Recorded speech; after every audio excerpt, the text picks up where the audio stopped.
Continuamos con la octava entrega del ZD y a continuación tenemos el lujo de presentar a un orador que no es integrante del movimiento y es un honor para nosotros compartir escenario con él y darnos el lujo de traerlo para ustedes. Es director académico e investigador del Centro Interdisciplinario para el Estudio de Políticas Públicas aquí en Buenos Aires, economista, egresado de la Universidad Nacional del Litoral y de la Universidad de Pittsburgh de Estados Unidos. Les recordamos que tendrán la posibilidad, al finalizar su charla, de realizar un intercambio con nuestro orador invitado, por lo que le pedimos, por favor, que vayan anotando sus preguntas desde el minuto cero.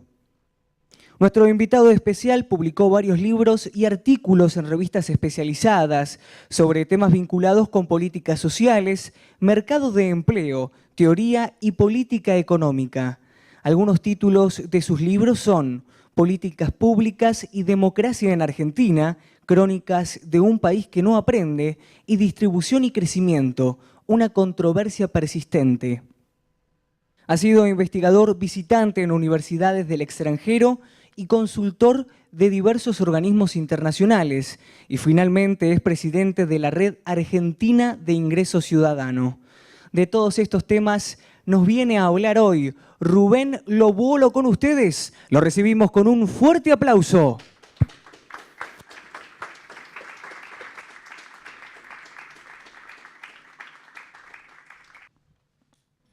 Hola, muy buenas tardes y muchas gracias a los organizadores de este encuentro por la invitación, por invitarme a discutir un tema que me apasiona, como el del ingreso ciudadano, abierto y vinculado con algunos otros temas que espero poder aclarar a lo largo de la charla.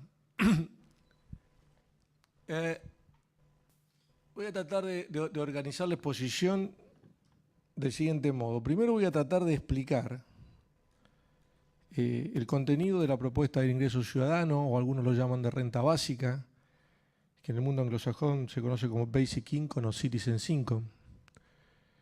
Después de explicar los contenidos, voy a tratar de enumerar y argumentar un poco para entrar en la tónica con el espíritu del encuentro, qué aspectos de la vida económica y social se verían alterados, modificados y deben ser reflexionados a partir de la propuesta del ingreso ciudadano.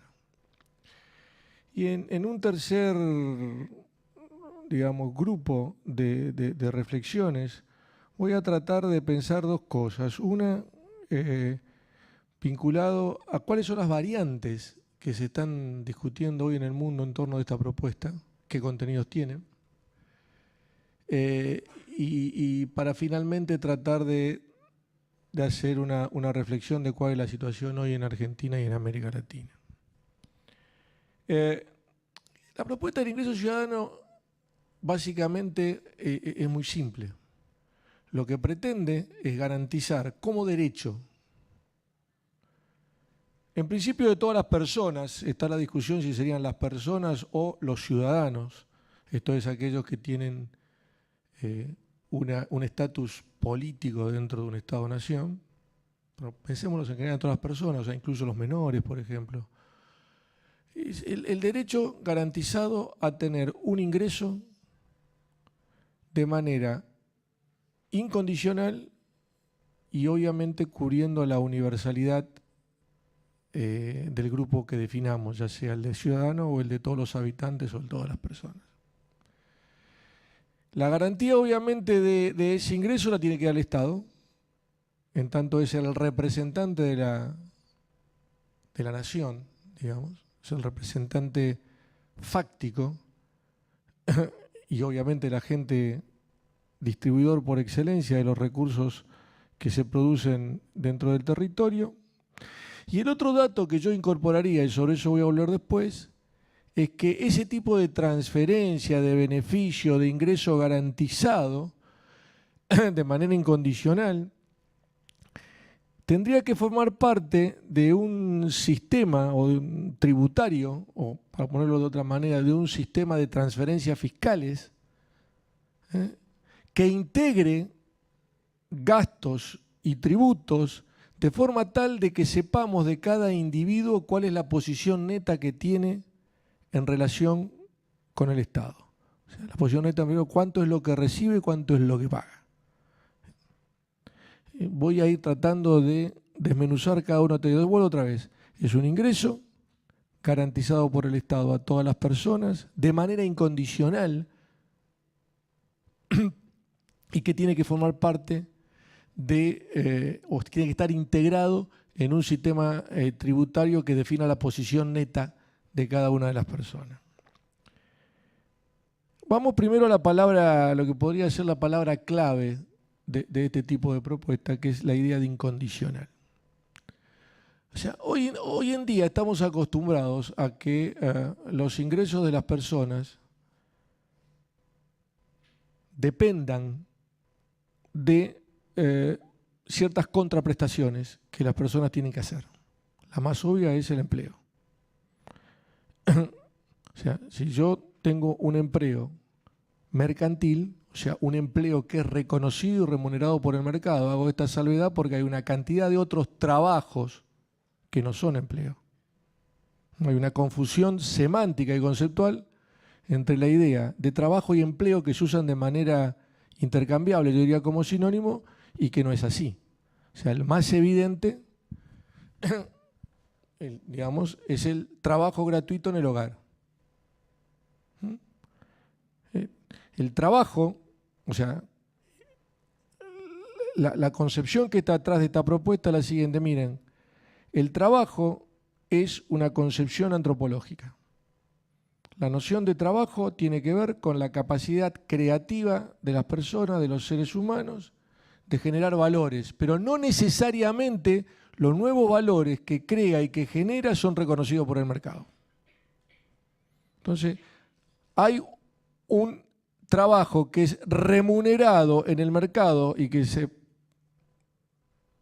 digamos, identifica con lo que llamamos empleo mercantil, o sea, es el trabajo reconocido monetariamente por el mercado, y hay un montón de otros trabajos que además son socialmente útiles, que no son trabajos meramente vinculados a la satisfacción individual y ociosa de las personas, sino que tienen una importancia fáctica importante en el funcionamiento de la sociedad, que no son remunerados.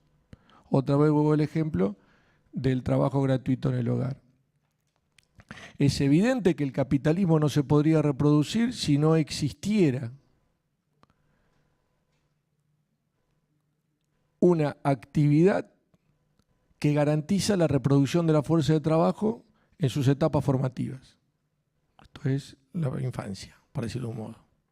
O sea, ningún capitalista podría contratar ningún trabajador si no hay una madre que primero se ocupó de cuidar, digo una madre y un padre debería decir obviamente, pero como en general todavía en las sociedades como la nuestra la principal carga del trabajo doméstico la tienen las madres, si no hay alguien que se ocupó de cuidar de esa fuerza de trabajo en edades tempranas.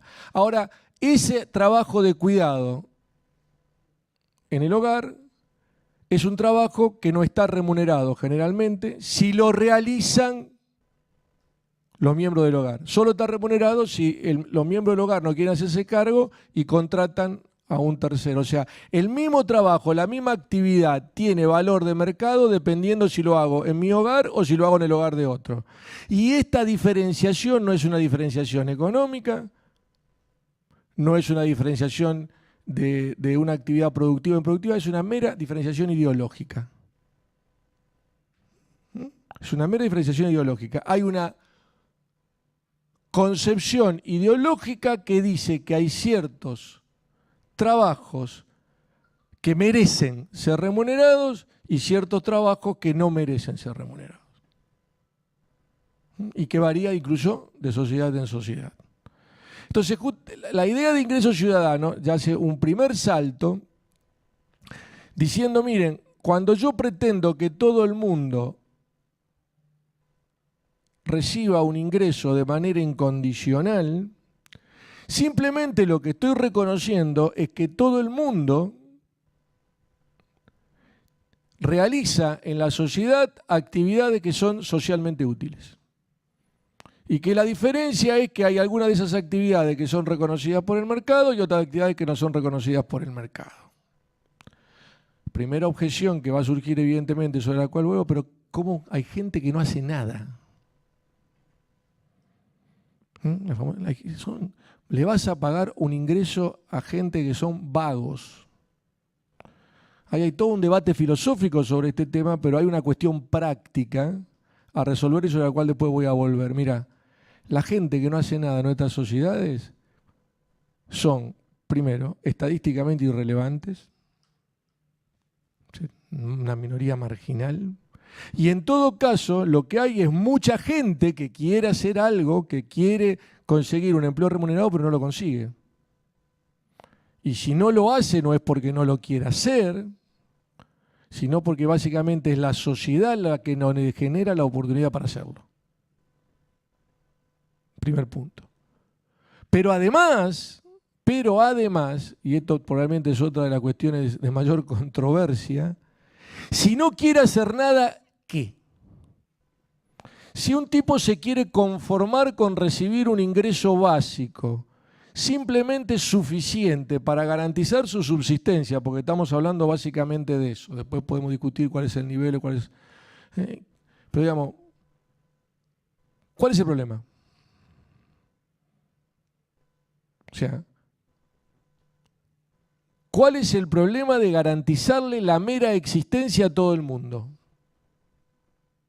¿O es que la gente no tiene derecho a existir? Ni siquiera a eso. Y hasta que para existir o para sobrevivir lo que tiene es que dar algo a cambio. Primera bloque, digamos, de la temática del ingreso ciudadano, entonces se refiere a la evaluación que hacemos de la vida humana, de la existencia de las personas y del tipo de actividades que realizan las personas. ¿Y en qué medida o qué es lo que justifica que las personas que convivimos en esta sociedad o en las sociedades actuales tengamos o no derecho a subsistir, independientemente de lo que hagamos? Entonces, ahí hay un bloque. El segundo bloque tiene que ver con la condición de universalidad. Y que básicamente dice, independientemente de lo que hagan e independientemente de lo que tengan, todas las personas tienen el mismo derecho a existir. Y la garantía de ese derecho a la existencia es una garantía que tiene que ser universal y que no tiene que tener ningún tipo de discriminación. Primero, obviamente, ni por sexo, ni por raza, ni por origen, pero tampoco, y este es otro tema bastante controvertido, tampoco si la persona es rico o pobre. Yo ese derecho se lo tengo que garantizar a todos y no tengo por qué estar en este plano evaluando en este plano cuál es la condición personal de las personas. No tengo que mandarle un asistente social a que me evalúe si esa persona tiene o no tiene recursos para bancarse por sí mismo su subsistencia. Pero esto significa, entonces para uno le suena esto es un disparate, pero ¿cómo le vas a dar un ingreso básico e incondicional a un rico? Sí. O al menos se lo voy a garantizar. Porque es la única forma que yo tengo de garantizar que el pobre lo reciba. Que el tipo que hoy tiene ingreso y mañana pierde el empleo, o pierde, o se funde su empresa unipersonal, o la actividad que esté haciendo, tenga una red de seguridad y una garantía de que no va a caer por debajo de su nivel de subsistencia. Y acá está otra de las palabras claves de la propuesta de ingreso ciudadano. Es un ingreso garantizado preventivamente. Yo se lo pago todos los meses sin preguntarle cuál es tu situación hoy.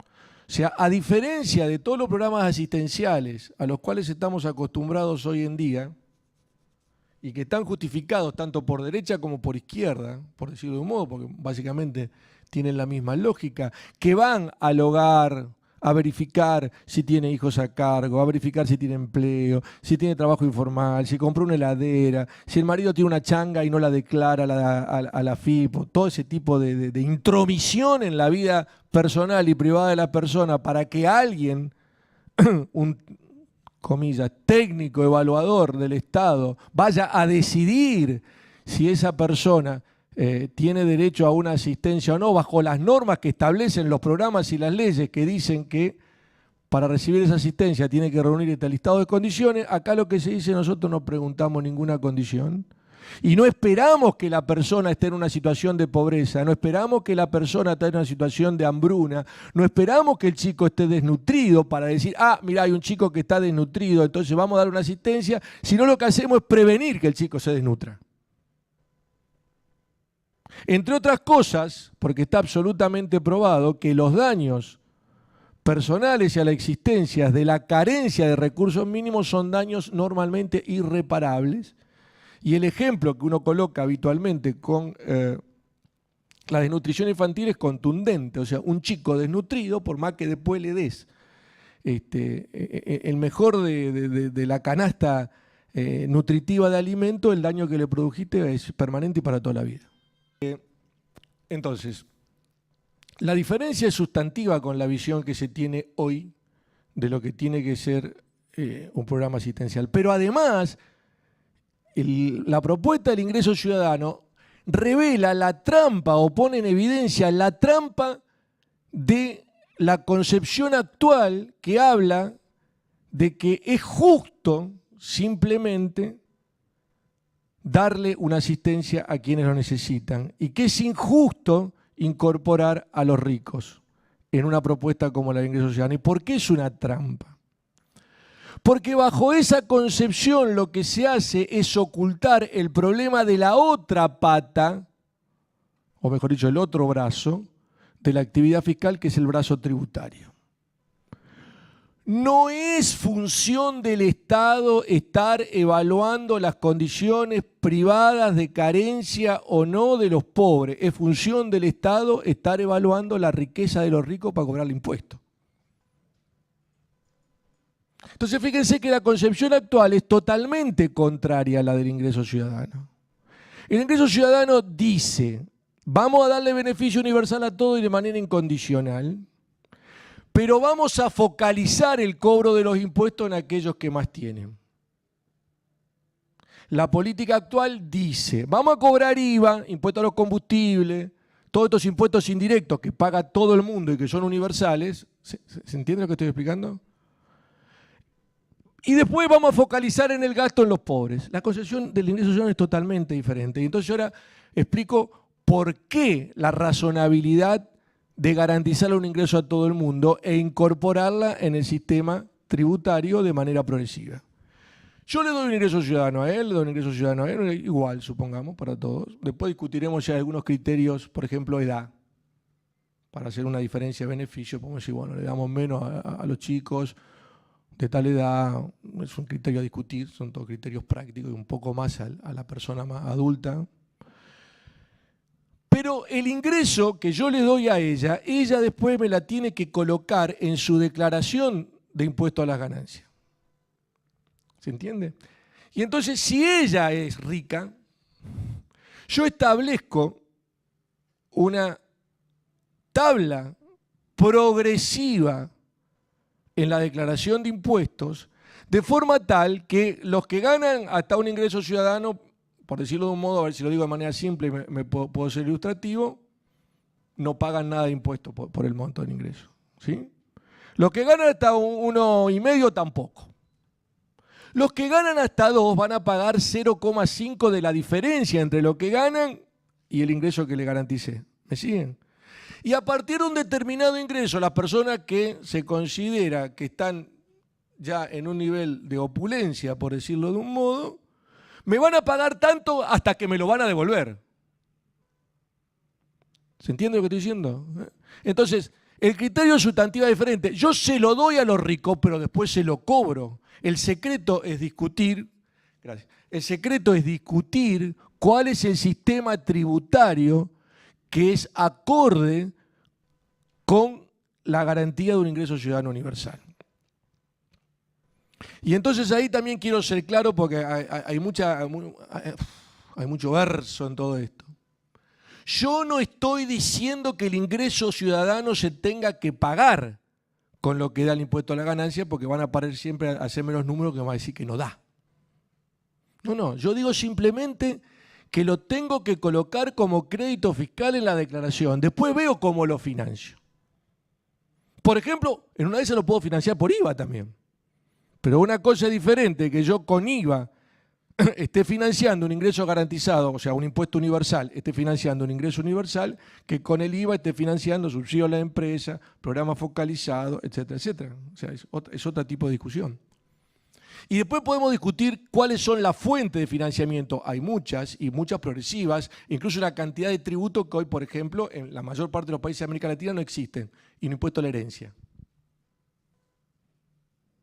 que sigue siendo el impuesto más justo dicho por todos los tratados tributarios del mundo y que sigue siendo el impuesto ausente. O sea, no hay nada más injusto que alguien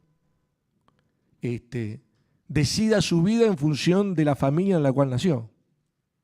Sin embargo, la sociedad hoy ni siquiera se anima a debatir este tipo de tributo. Otro tributo ausente obviamente es el tributo a la renta financiera,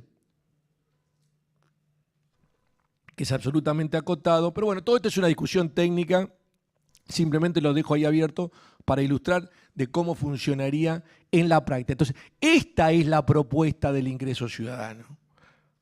No lo que suelen vender, que ahora que se está poniendo de moda, cualquiera agarra un micrófono y empieza a pontificar sobre el tema, y por eso es falso comparar la propuesta del ingreso ciudadano con la asignación por hijo, o con un programa cualquiera de transferencia de ingreso. Es falso decir que la propuesta del ingreso ciudadano es meramente una política diferente de asistencia social. Es falso decir que la propuesta del ingreso ciudadano solamente apunta a bajar la pobreza. La propuesta del ingreso ciudadano apunta a reformar el orden constitutivo de la sociedad. La propuesta del ingreso ciudadano apunta a cambiar la concepción sobre cómo tiene que ser la actividad fiscal del Estado. La propuesta del ingreso ciudadano apunta a discutir cómo funciona el mercado de empleo, la propia concepción del trabajo, y ahora estoy ya avanzando, y sobre todo la concepción del trabajo en las sociedades modernas. La propuesta del ingreso ciudadano se hace cargo que las sociedades en las cuales estamos conviviendo, sobre todo todos ustedes que veo que tienen un promedio de edad bastante joven, van a vivir en el futuro. O sea, toda la estructura del Estado actual, de lo que se llama el Estado de bienestar, el Estado social, o qué sé yo, como lo quieran llamar, está construida sobre bases que ya son absolutamente endebles. Primera base que es absolutamente endeble, toda la gente puede conseguir un empleo formal y para toda la vida. No existe más. Sobre eso vuelvo después. Segunda base endeble, toda la gente se casa por única vez, vive en un matrimonio estable y normalmente el que trabaja es el hombre y la mujer es dependiente, las famosas asignaciones familiares. El resto de la familia recibe beneficios como dependiente del cabeza de familia. ¿Ok? Esto no existe más. Cada vez más la tendencia es obviamente a aumento de la tasa de divorcio, aumento de los hogares monoparentales, todo lo que ustedes seguramente tienen claro. La sociedad ha cambiado. La otra base de funcionamiento de la estructura de los estados que fueron construidos en la posguerra era el mundo, la economía va a crecer indefinidamente. Entonces vamos a tener cada vez más recursos, y como tengamos cada vez más recursos, vamos a generar cada vez más empleo. Cuando generemos más empleo, vamos a tener más tributos o más ingresos tributarios, etcétera, etcétera, etcétera. Esto también ya está claro, que uno de los temas claves, y seguramente se ha debatido en este foro, es la propia concepción del crecimiento y la propia concepción del progreso basado en el crecimiento o en el mero crecimiento económico. Entonces, todas estas cosas son las que están en discusión con eso. O sea, con el ingreso ciudadano. Ahora, ojo, y esto está claro, el ingreso ciudadano no pretende resolver todo esto. El ingreso ciudadano simplemente pretende ser una política de ingresos que se adapte y que se haga cargo de todos estos cambios. Después hay que hacer un montón de otras cosas que son necesarias y complementarias para que una política como el ingreso ciudadano funcione mejor. Claramente una reforma tributaria. Claramente una reforma tributaria. Claramente una discusión de toda la normativa que regula el mercado de empleo. Y acá entramos ya, y ahora empezamos en el segundo bloque, diría yo, de lo que había planteado. ¿Cómo cambia el mercado de empleo con un ingreso ciudadano? ¿Cómo cambiaría el funcionamiento del mercado de empleo con un ingreso ciudadano? Y acá hay muchas controversias. Están los que dicen que si yo le pago un ingreso ciudadano a la gente, lo que voy a lograr es que el empleador le pague menos en la empresa, por decirlo de un modo simple. Y están los que decimos que esta es una concepción, que eso se resuelve fácilmente. Si eso fuera cierto, entonces todas las leyes actuales que garantizan salario mínimo, salario bajo, son absolutamente ineficaces. Porque yo puedo poner un ingreso ciudadano y puedo garantizar el salario mínimo al mismo tiempo. Son dos cosas independientes. ¿Me explico lo que digo? No. El ingreso ciudadano es un ingreso que garantizo independientemente de la actividad que haga la gente. Después otra cosa es, cuando la gente va al mercado de empleo, ¿cuál es su salario básico que hay que garantizar por las horas que trabaja o por los criterios que sea que se debatan en la situación de empleo? Entonces, es un argumento que se resuelve fácilmente. Pero además, lo que está absolutamente claro desde Marx para acá es que en el mercado de empleo lo que existe es una relación de desigualdad entre empleador, capitalista y trabajador. Y lo que yo estoy haciendo con un ingreso ciudadano es empoderar, por usar una palabra que a mí no me gusta pero que también está de moda, darle más poder al trabajador de negociación.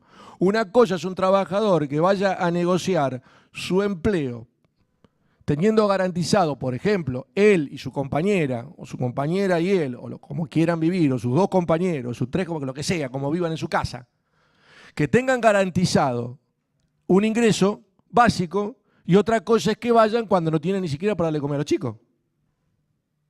El nivel de relación que se establece y el poder de negociación que se establece es sustantivamente diferente. Entonces el ingreso ciudadano, desde nuestro punto de vista, lo que haría es mejorar en las condiciones del mercado de empleo actual, que son condiciones de un mercado de empleo flexible, etcétera, etcétera. No volví a expandirme en esto.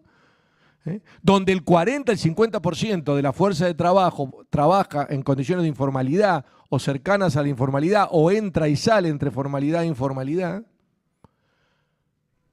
con tasa de desempleo que hoy nos parecen, me da risa, me parecen bajas en Argentina con el 8%. O sea, 40 años atrás, 30 años atrás, el 8% era un escándalo.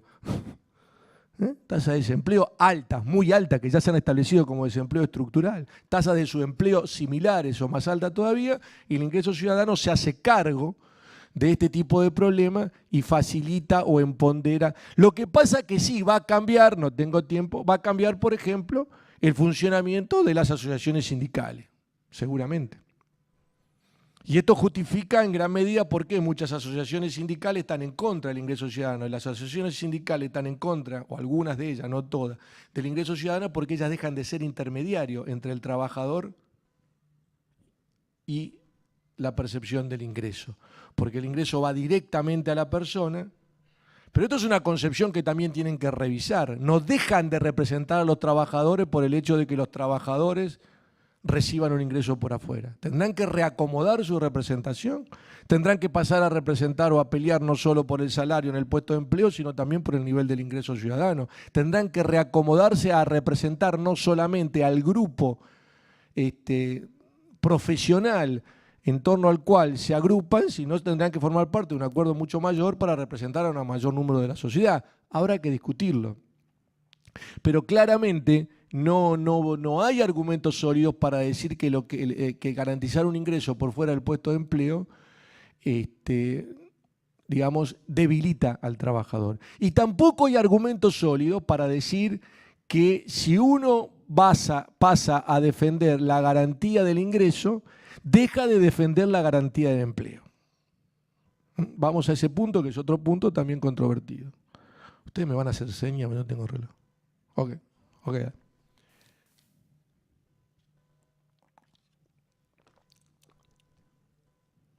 Primero, vamos a volver a debatir la cuestión del empleo y que seguramente, por lo que he visto en el programa, se ha discutido acá. Vamos a lo básico. Por razones que tienen que ver con la forma jerárquica en que se ha organizado la sociedad, por la incorporación del consumo de masas que ha generado una suerte de fetichismo que nos hace creer a todos que porque tenemos el iPhone pertenecemos a la élite. Hemos olvidado la esencia de la relación laboral, y la esencia de la relación laboral es que es una relación de explotación. Al menos la relación laboral, que es una relación no voluntaria, que es una relación que tengo que establecer porque estoy apremiado por la necesidad de generar un ingreso para poder sobrevivir.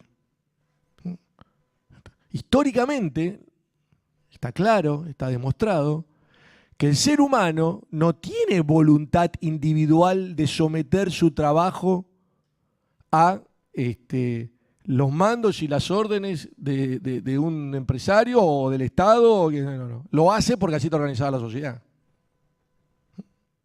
Entonces, liberarnos lo máximo posible del empleo no debería ser otra cosa más que motivo de aplauso. Si la falta de empleo se vuelve un drama, es fundamentalmente porque esta sociedad sigue organizada bajo dos aspectos. Uno, que ya nombré, que el empleo es la fuente principal del ingreso, y dos, que el empleo es una de las fuentes principales del estatus social. La sociedad se organiza en torno al estatus que otorga el empleo, empezando por el estatus de que si tengo empleo estoy desempleado. Con una presión social potente que hace que la persona que no consigue un empleo encima es sancionada moralmente por la sociedad como un incapaz, un inútil o alguien, digamos, que no tiene capacidades para colaborar colectivamente. Y esta es la concepción que tenemos que discutir seriamente. Porque nunca como ahora, en realidad, la sociedad se movió o está en condiciones de dejar de ser explotada a través del empleo. El hecho de que cada vez necesitemos menos horas de empleo para hacer este vaso, al punto que vamos a llegar, si no llegamos ya, no soy un especialista, a que no va a haber ninguna persona, van a ser todos robots los que van a hacer este vaso, es motivo de preocupación no porque el vaso lo haga el robot, sino porque la sociedad sigue diciéndole a la gente que su estatus y su ingreso depende de que consiga un empleo. El hecho de que el robot haga el vaso debería ser muy bueno. El robot hace el vaso, yo me dedico a jugar al fútbol. Me dedico a la literatura, a la pintura, al amor, qué sé yo, a las cosas que me gustan. ¿Se entiende? O me dedico a una actividad diferente que la que estoy haciendo, que es la que quiero hacer, pero no pude hacer porque tuve que salir a laburar, porque tenía que sobrevivir. Entonces, el problema no es la tecnología, sino la organización social en torno a lo que se llama en la literatura sociológica la ética del empleo. La moralidad que le otorgamos al empleo. Y esto es algo que mucha gente, incluso aquellas que se embanderan en el campo progresista, se niegan a discutir. Entonces, el problema no es que cada vez tengamos necesidad de menos horas de empleo para producir el vaso, es cómo distribuimos las horas de empleo que tenemos. Y fundamentalmente esto significa cómo reducimos las horas de empleo que cada uno trabaja, Porque nuestra sociedad es una sociedad que tiene una enorme cantidad de gente desempleada, una enorme cantidad de gente trabajando en empleos basura o informales y un montón de gente que está viviendo en el psicólogo porque labura 14 horas por día o 15 horas por día. Y a la noche encima va y se va a estudiar a la facultad porque, o sea, lo estoy exagerando, pero digo, hay una mala distribución del empleo porque es una sociedad que sigue funcionando sobre la idea de que el empleo es estándar, sobre la idea de que el que no trabaja es porque no quiere, y este tipo de concepciones que podían haber tenido cierta lógica en el mundo de la posguerra, pero ya no lo tienen más. Entonces, este es un punto, el ingreso ciudadano se tiene que discutir necesariamente con la política de distribución de las horas de empleo. Lo cual te lleva, no tengo tiempo porque no me alcanza el tiempo, a discutir, por ejemplo, el funcionamiento del sistema educativo. O sea, claramente, vos vas a poder distribuir mucho mejor las horas de empleo existentes si vos tenés una sociedad mucho más homogénea en cuanto a su formación de capacidades y de educación para participar en el mercado de empleo. Entonces, estos son los términos en que se debería estar discutiendo hoy la cuestión de la reforma del sistema educativo, etcétera, etcétera, etcétera, etcétera. Entonces, el ingreso ciudadano se tiene que discutir junto con el debate sobre la distribución de las horas de empleo. Y sobre la distribución, que ese debate ya está abierto, de las horas de empleo y mejor de todas las horas de trabajo. O sea, el ingreso ciudadano va a permitir también debatir cómo se divide el trabajo en el seno del hogar.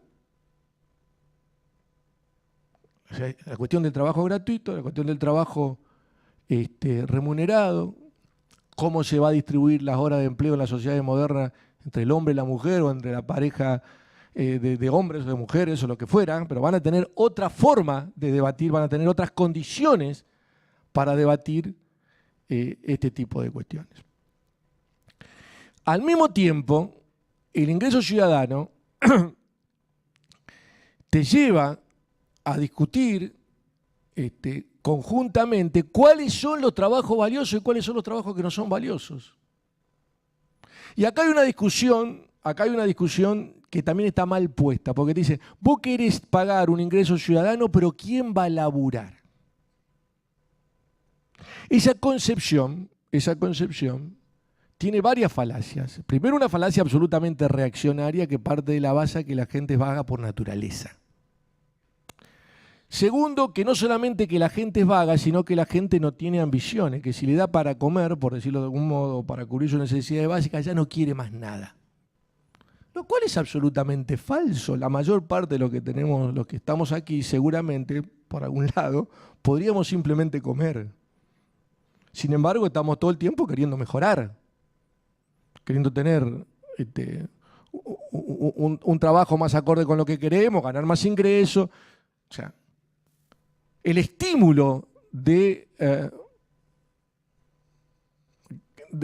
creatividad y de mejora en la calidad de vida es un estímulo que no se va a terminar porque vos garantizás. En todo caso, lo que te va a dar es la tranquilidad para pensar las cosas importantes de la vida si tenés la comida garantizada. Es otro tipo de discusión. Pero aparte es absolutamente clasista, porque en realidad este tipo de razonamiento lo que pretende decir es que los pobres, si le dan, son unos vagos, son unos borrachos, se van a gastar la plata en joda, lo cual es absolutamente falso cualquiera que estudie la situación de los sectores populares.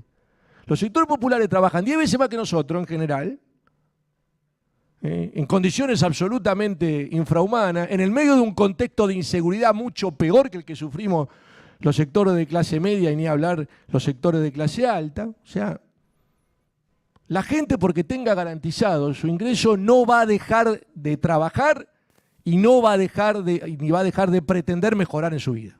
Primera cuestión. Entonces no hay, y está probado incluso con trabajos empíricos, de análisis sociológico, acá está la patilla, que esto no es así. Entonces acá hay una discusión seria acerca de toda una literatura que se sigue enseñando en la facultad sobre cuáles son los estímulos que llevan a la gente a trabajar, a mejorar en la vida. La segunda cuestión es que obviamente, si yo reemplazo un trabajador por un robot, yo no dejo de producir, perdón por el uso del término, pero no encuentro un término mejor, una cierta plusvalía. O sea, va a seguir habiendo un valor agregado. Porque la empresa que usa robot va a seguir teniendo ganancias, es más, va a tener probablemente más ganancia, va a tener más beneficio. No solamente la empresa, el profesional que está digitalizado hoy en día y que ya no necesita de secretaria, de asistente, porque tiene la computadora arriba, obviamente lo hace por una cuestión de racionalidad económica. O sea, el beneficio se va a seguir generando. La discusión es cómo se distribuye el beneficio. No es que no se va a generar ingreso, no se va a generar beneficios. Va a seguir generándose. La discusión es justamente cómo se distribuye y bajo qué parámetro lo distribuimos.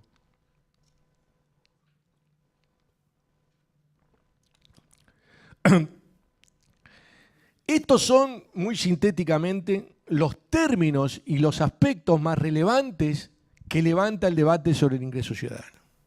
Lamentablemente,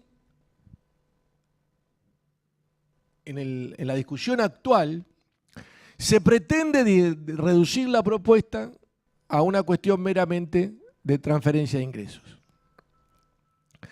Acabo creo que más o menos de argumentar que esta es una falsedad, que la propuesta se tiene que discutir en relación con el tipo de sociedad que estamos conformando en la actualidad, con los cambios que se están produciendo en esa sociedad en materia tecnológica, en materia de arreglos familiares, en materia de rol del Estado, en materia de valoración del empleo, en materia de organización fiscal. O sea, estos son los términos en los que se tiene que poner la propuesta y no ponerla como una mera comparación con los programas asistenciales o con las políticas de lucha contra la pobreza. Esta cuestión creo que cada vez se está entendiendo más a nivel internacional. El crecimiento, o sea, hace 30 años atrás, me asusto un poco del número, pero el primer libro que se publicó en este país, que lo edité yo, puedo hacer la publicidad porque hace muchos años, en el año 95, de hecho está disponible para bajarse ya directamente de la red, porque una vez que se terminaron la cantidad de ediciones ya me dieron el copyright en la página web de mi instituto, lo pueden bajar, que se llama Contra la exclusión, la propuesta del ingreso ciudadano, que fue el primer libro, o sea, ya en la década del 80, en la década del 90 se estaban discutiendo este tipo de cuestiones.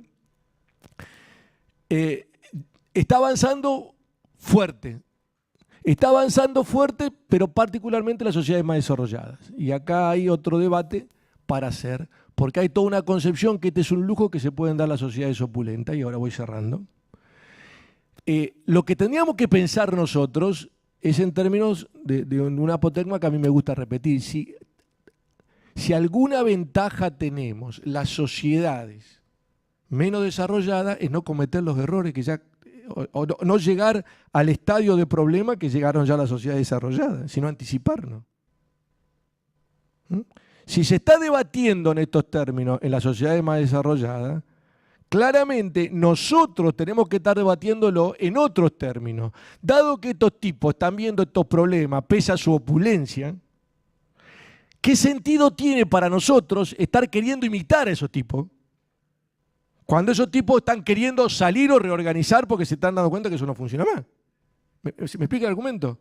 Entonces, la discusión es otra hoy en día en sociedades como la Argentina. En lugar de estar discutiendo cómo hacemos para que venga la inversión extranjera, para levantar vaca muerta, o estar discutiendo cómo ponemos la tasa de interés para que la reina de Holanda y sus amigos nos vengan a dar plata para dar crédito para que la gente vea bien. Sí, todo bien, discutir eso. Vamos a discutir estos temas. ¿Cómo hacemos para organizar el mercado de empleo? ¿Qué sistema educativo tenemos que tener para poder generar una propuesta de este tipo? Bueno, un poco este es, sintéticamente, el mensaje que me parecía pertinente transmitirle y, según entiendo, podemos abrir la discusión. Okay. Habilitamos entonces el espacio para preguntas y respuestas. Comenzamos por ahí. A ver.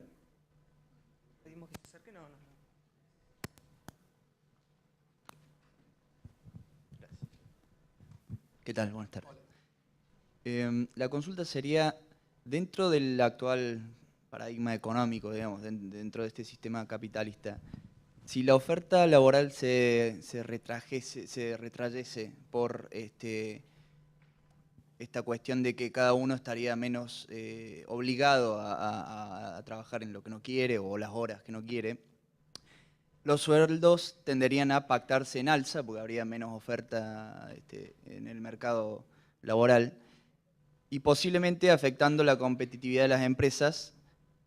Y teniendo en cuenta un mundo globalizado, esto no significaría que los capitales podrían migrar a economías que no tengan implementada este tipo de... O sea, no sé, supongamos que lo implementamos en la Argentina y terminan yendo las fábricas a, no sé, Panamá. Eso, ok. Vamos primero por la primera parte, que vos tocaste un punto. Gran parte de no diría el éxito, pero bueno, la consolidación del neoliberalismo, como lo quieran llamar, parte justamente de que lo que han logrado es aumentar sustantivamente la oferta laboral.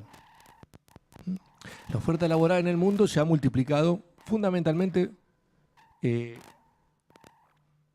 por dos razones, diría yo.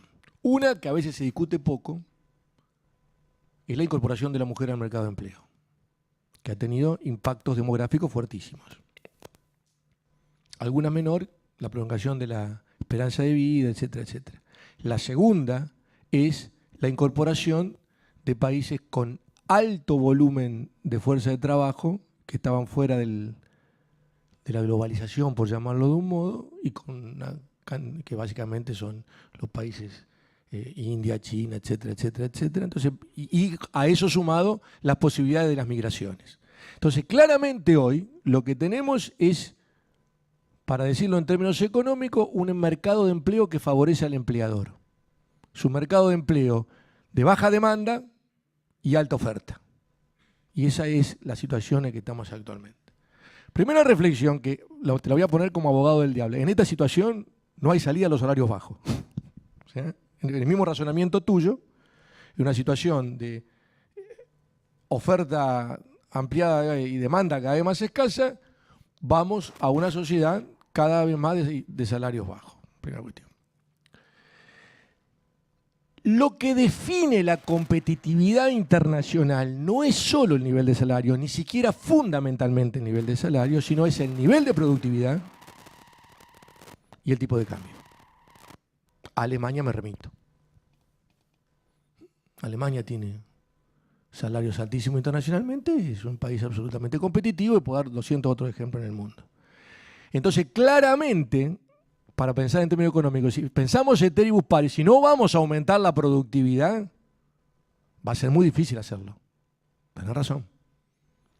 Pero justamente se supone que la incorporación de la tecnología, la capacitación de la fuerza de trabajo y una cantidad de cosas que digo que tienen que ser complementarias al ingreso ciudadano son las que me permitirían aumentar la productividad y no perder competitividad internacional. De cualquier modo te digo que en Argentina esta es una trampa, porque Argentina no compite en nada hoy. Es un discurso tramposo de la derecha. Argentina compite básicamente por producto agropecuario y en los productos agropecuarios el peso del costo de la mano de obra es ínfimo. ¿Está? Entonces está muy bien, esa discusión es muy importante, pero para Alemania hoy, para Estados Unidos, para Corea del Sur, o sea, para estos países que sí compiten grosso en bienes industriales, en bienes de servicios sofisticados en el mercado internacional, pero para nosotros es una trampa. Pero sí es válido lo que decís, o sea, claramente yo no podría avanzar en una economía integrada internacionalmente, si quiero avanzar con servicios, si quiero avanzar con productividad industrial de tecnología y demás, que por ahora no veo que lo estemos haciendo, tenés que aumentar la productividad. Claramente tenés que tener una política de cambio adecuada. Si vos vas a tener una política de cambio, para decir claramente como la actual, que favorece básicamente la entrada de capitales financieros, por más vas a tener que poner los salarios, ¿sabes dónde? O sea, si retrasás el tipo de cambio, vas a patear sobre el lado de los costos, claramente. Entonces, es correcto, pero hay un mix, digamos, de cosas a entender para la cuestión de la competitividad. Y claramente el tema de la productividad es clave. O sea, yo estoy pensando en una sociedad que va a ser más productiva porque va a estar más tecnologizada y justamente te va a permitir liberar empleo y de ese modo no vas a perder competitividad por causa de esto. Esa es la idea. De cualquier modo, te digo, como no está aplicado el ingreso ciudadano en ningún lado, yo todavía no sé si me va a subir o me va a bajar el salario. Honestamente no lo sé. Y seguramente en algunos sectores lo subirá y en otros sectores lo bajará. Probablemente. O sea, no veo, probablemente suba los salarios. Pero probablemente, estoy especulando. En los sectores de más bajo ingreso, pero no tenga ningún impacto en los sectores de ingreso medio y alto. Si me explico, no sé por qué a un personal calificado de una empresa le va a modificar el salario porque reciba un ingreso ciudadano cuando el ingreso que tiene es 15 veces un ingreso ciudadano. O sea, por ese lado, pero a los sectores de bajo ingreso, sí, los que hoy, y eso es grave, eso sería grave. ¿Por qué? En países como Argentina, siguiendo tu razonamiento, sería grave, porque hoy el gran porcentaje del empleo lo dan las pymes. O sea, la dan empresas de muy baja productividad. Y probablemente ahí sí podría tener un impacto y habría que ver entonces cómo lo manejás. Pero claramente tenés que mejorar la productividad.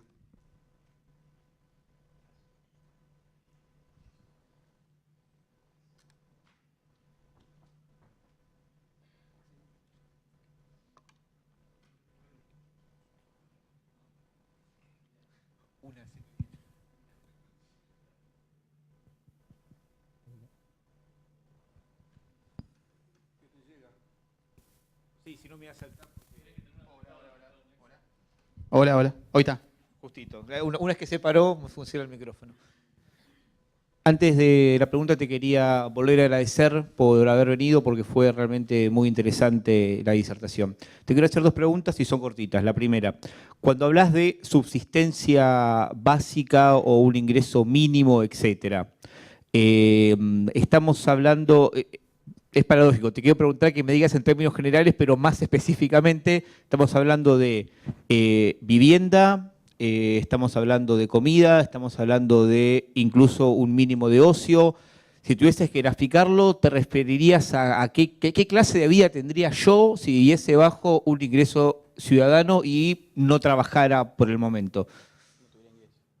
Y no tuviese ningún otro ingreso. ¿Qué clase de vida me podría dar? No sé. O sea, ¿por qué no sé? Primero, vamos por parte. No, porque es interesante la pregunta. O sea, no tengo ni idea.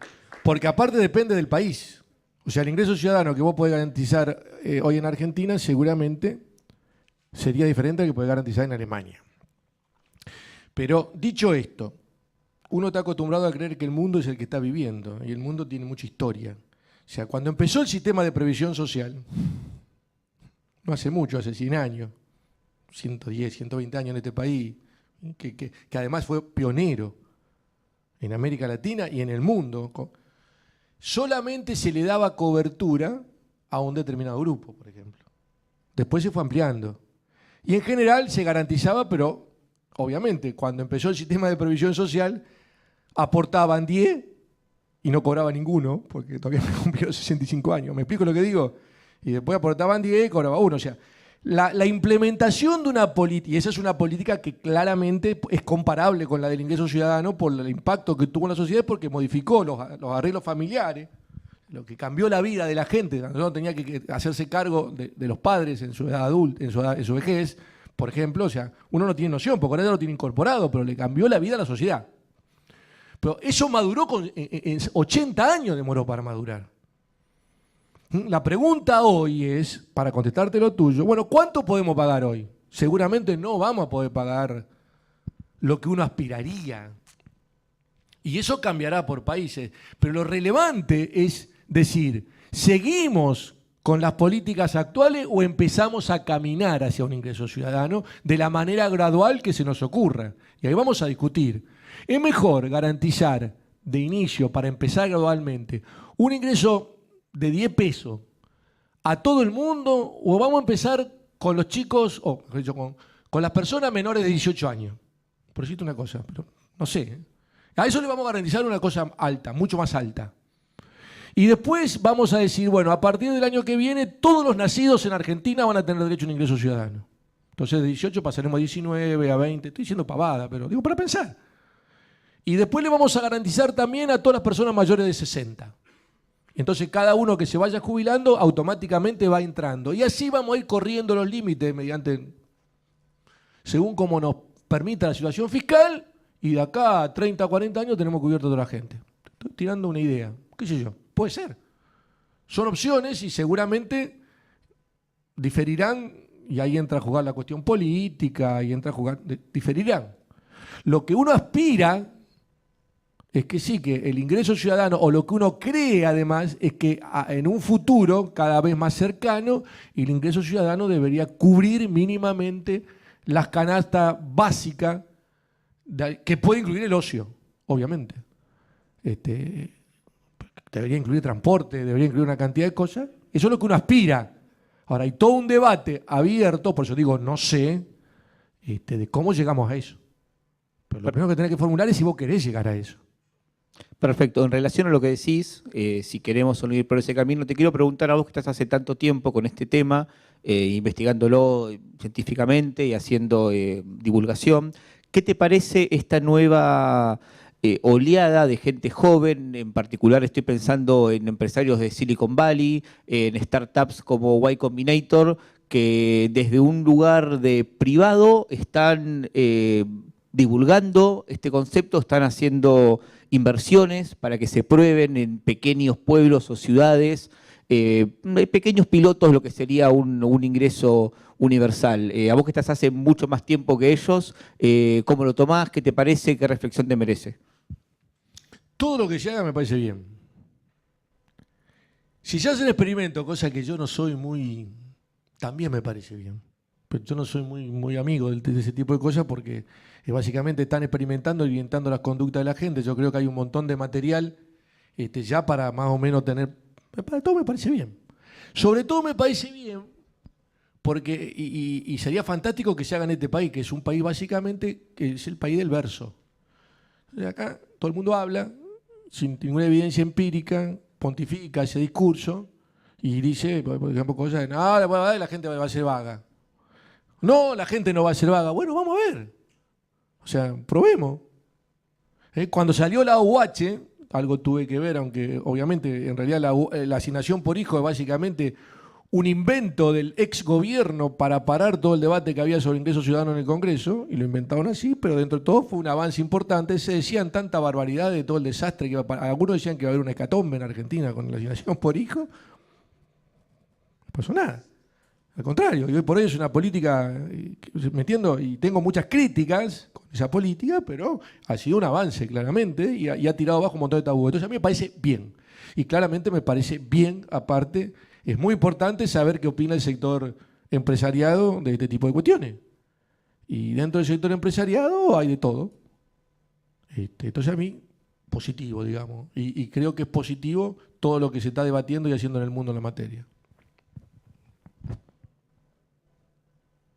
Igual sabemos que hay ya un montón de experimentos hechos, en la India, en África, en países europeos, o sea, ya hay evidencia, sí. Sí, buenas tardes.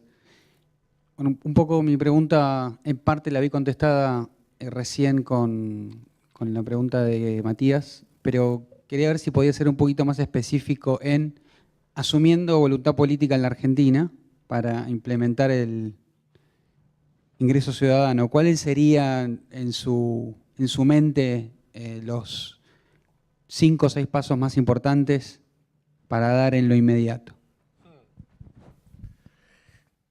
El principal problema que tenés en Argentina para contestar esa pregunta es que acá nada es racional. O sea, mañana puede venir un loco que diga lo implemento. Porque en realidad vino un loco y privatizó el sistema de previsión social. En el año 94, por darte un dato, el sistema de previsión social lo privatizó de una, inventó la FJP, algunos de ustedes capaz ni saben lo que es, pero levantó. Y después vino, 15 años después, yo te digo, andá a la literatura, el Banco Mundial, el BID, se pasaron 15 años escribiendo cómo no había vuelta atrás. Ya no, esto no tiene retorno. Vino Cristina, en una semana se lo cargó. Se terminó, vamos a allá. Este es este país. Yo te digo, acá puede que no se discuta nunca, o puede que venga uno y lo ponga de la noche a la mañana, con lo cual puede ser un desastre también. Eso te quiero decir. Es un desastre. Entonces, este país es difícil para plantear pasos. Ahora, si fuéramos racionales, eso es lo que yo pensaría que haríamos. Lo primero que tengo que hacer es, y nosotros lo habíamos hecho en su momento algunas cosas, es ver qué programas existen hoy que pueden ser reemplazados por un ingreso ciudadano. Hay un montón de programas de transferencia monetaria que no tendrían más razón de ser.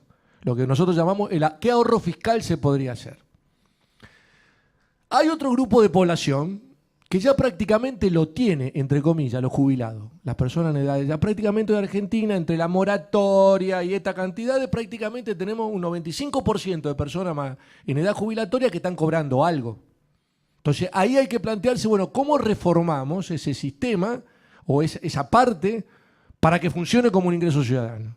Por otro ejemplo. Lo mismo podríamos hacer con las asignaciones familiares, porque entre asignaciones familiares, la asignación por hijo, o sea, asignaciones familiares para los trabajadores formales, asignación por hijo, también tenemos una cobertura muy amplia, entonces ahí también está.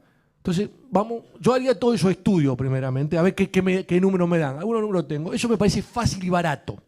Nosotros podríamos implementar mañana un ingreso ciudadano fácil y barato para los menores de 18 o 20 años y para las personas en edad jubilatoria. Barato. Fácil.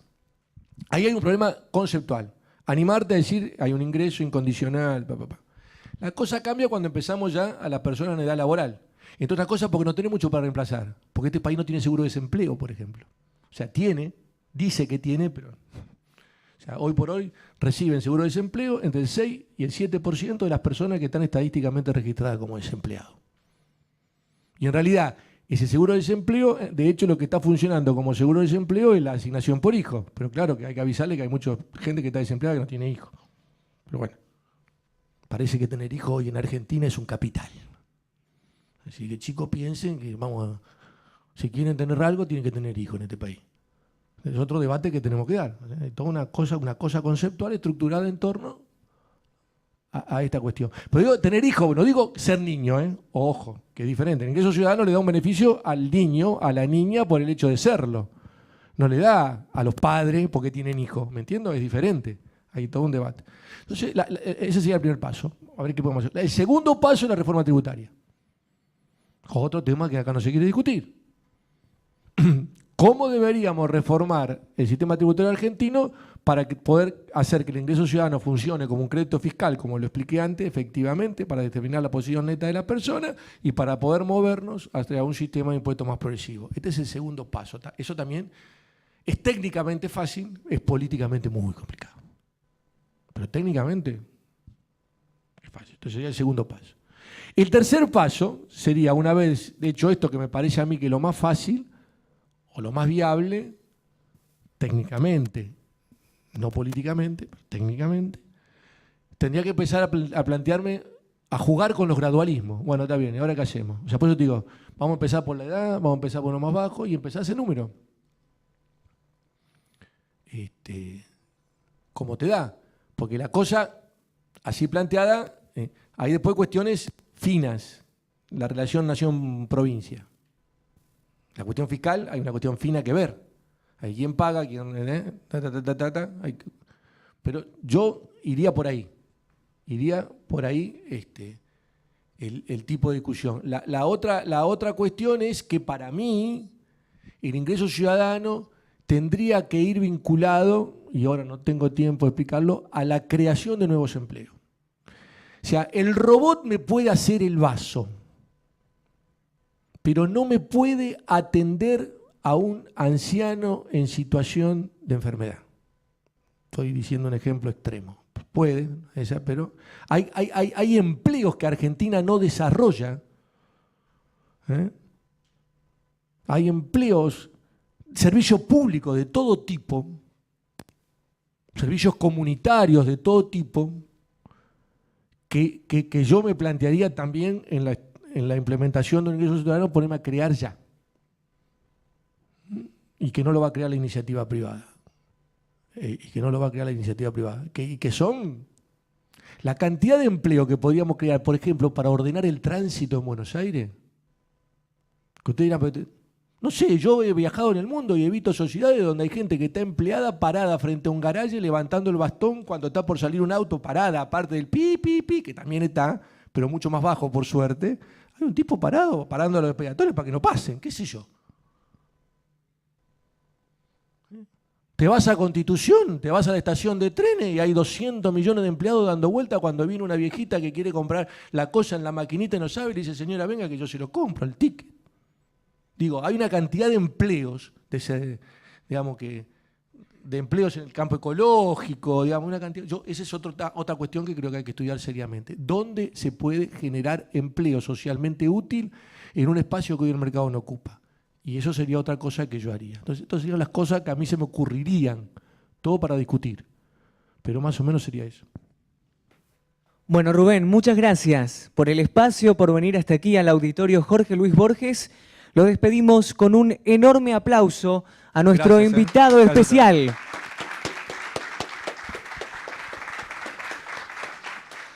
Y puede continuar el debate porque ahora tenemos un receso de unos 10 minutos aproximadamente para que hablen, por supuesto, con Rubén y con cualquiera de los oradores. En 10 minutos regresamos y los esperamos para la última de las charlas de esta octava entrega del Z-Day. Gracias.